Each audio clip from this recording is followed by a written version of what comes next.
Search કરશો એટલે એની story આવશે, એલ્વિસ પ્રેસ્લી. એ સમયનો સૌથી ફેમસ અને સૌથી અમીર, અને એમની બાયોગ્રાફીમાં લખનાર ઓથરે લખ્યું છે કે આ બીજા નંબરનો એવો ફેમસ વ્યક્તિ છે, ધની વ્યક્તિ. પહેલા નંબરના એટલે એમના જે ઈસુ ખ્રિસ્ત હતા એ, અને બીજા નંબરનો આ વ્યક્તિ કે જે મહાન છે. એને એટલું 21 વર્ષની ઉંમરમાં તો એટલો ફેમસ થઈ ગયો હતો કે રાતે every night every single day એના કોન્સર્ટ હોય, અને કોન્સર્ટમાં હજારોની સંખ્યામાં લોકો આવે એનો કોન્સર્ટ અટેન્ડ કરવા માટે. અને એને જે લેધરનું જેકેટ પહેર્યું હોય ને એ જેકેટ ફેંકે ઓડિયન્સમાં જ્યારે કોન્સર્ટ પૂરો થાય ત્યારે, અને વિથિન અ મિનિટ એના જેકેટના નાના નાના ટુકડા થઈ જાય અને લોકો પ્રસાદના સ્વરૂપે એના ઘરે લઈ જાય. અને આજની તારીખે લોકો જે એમને આદર્શ માનતા એમના ઘરમાં એ ટુકડા પડ્યા છે પ્રસાદના રૂપમાં. અને સવાર પડે જ્યારે એલ્વિસની, ત્યારે એમના ઘરની બહાર એમના જે કહેવાય ને કે ફેન હોય એ બહાર લાઈનમાં ઉભા એમને મળવા માટે.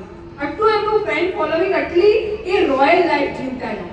છતાં પણ એક વખત એક મીડિયાના વ્યક્તિ એમને પૂછ્યું કે તમને આટલી નાની ઉંમરમાં આટલી મોટી પ્રસિદ્ધિ મળી છે, તમને કેવું લાગે છે?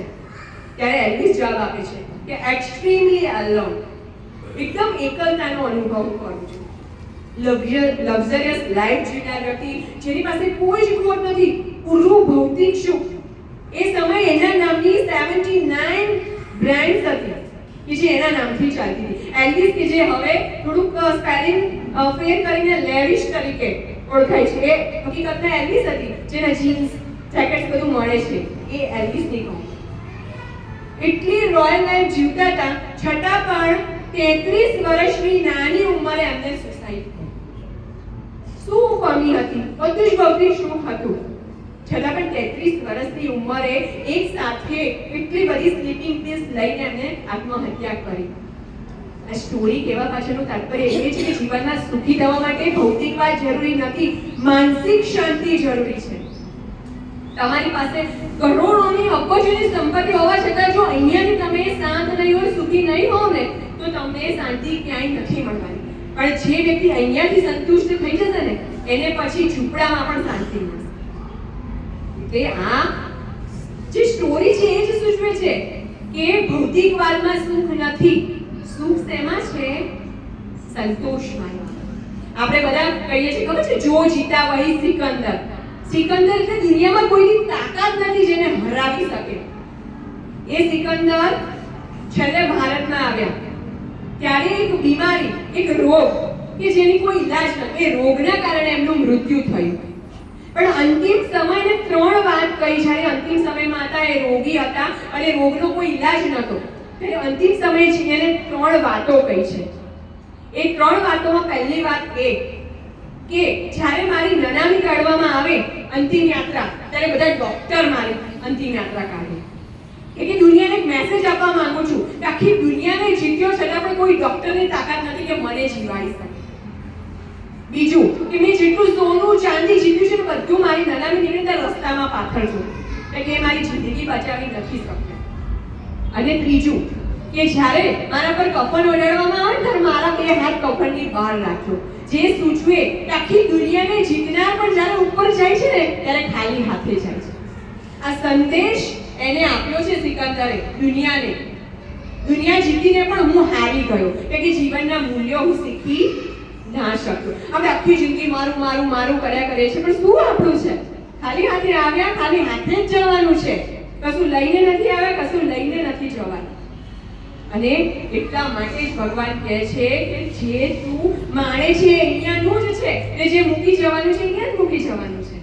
એટલે જ કહેવાય છે કે બાળકોને આપવો હોય ને તો સંસ્કારનો વારસો આપો, સંપત્તિનો વારસો નહીં. કે આપણે એવું જ વિચારીએ છીએ કે જે અમને નથી મળ્યું એ અમારા બાળકોને આપે. એના માટે કરીને સવારથી સાંજ સુધી એટલી મહેનત કરીએ છીએ, એટલું પૈસા કમાય છે બાળકોની બધી સગવડ પૂરી કરવા માટે. પણ એ સગવડ પૂરી કરવામાં આપણે આપણા બાળકો સાથે ક્વોલિટી ટાઈમ સ્પેન્ડ નથી કરતા, એમને સંસ્કારનું સિંચન કરવાનું ભૂલી જઈએ છીએ.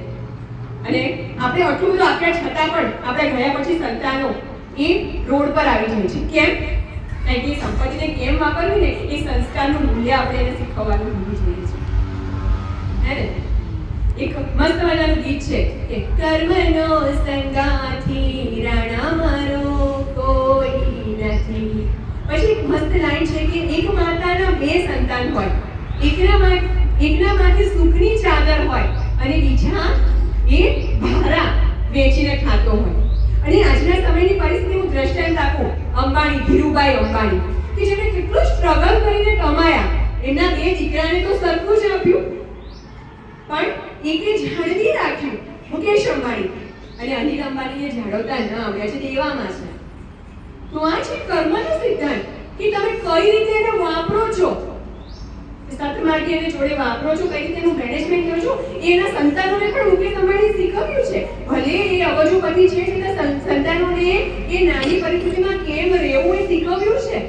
અને એટલે જ એના સંતાનોએ મૂલ્યને જાળવી શક્યા છે. એટલે વાપરી જાણવું તો તમે પછી દેવામાં આવવાના જ છો. સૌજીભાઈ ધોળકિયા ડાયમંડ કિંગ કહેવાય છે, બધાએ નામ સાંભળ્યું હશે સુરતમાં. એમના ઘરનો એક સિદ્ધાંત છે કે છોકરાઓનું એજ્યુકેશન પૂરું થાય ને ત્યારે છોકરાઓને 1 મહિના માટે ખાલી 5,000 રૂપિયા આપીને ઘરમાંથી બહાર કાઢવાના અને એને કહેવાનું કે 5,000 રૂપિયામાં એક મહિનો તો ગુજરાત ચલાવ, તારે જાતે તારે જે કરવું હોય કર, પછી મહિના પછી આવીને તારે રિપોર્ટ આપવાનો. એટલે એ 1 મહિનો પણ એને જીવનના મૂલ્ય શીખવવા માટે કાફી હોય છે કે કેવી રીતે અમારી ત્યાં કામ કરનારા કામદારની પરિસ્થિતિ કેવી હોય છે, એને જે અમે પગાર આપીએ છીએ એમને જીવનનું ગુજરાન કેવી રીતે ચલાવે છે, એ 5,000માં રહેવાનું, જમવાનું બધું જ એ કેળવણી લે છે પ્રેક્ટિકલી. સૌજીભાઈ તો બહુ મોટું નામ છે એનું, છતાં પણ દરેક બાળકોને કેળવણી આપવા માટે આ પ્રયોગ કરે છે અને આપણે પણ એ જરૂરી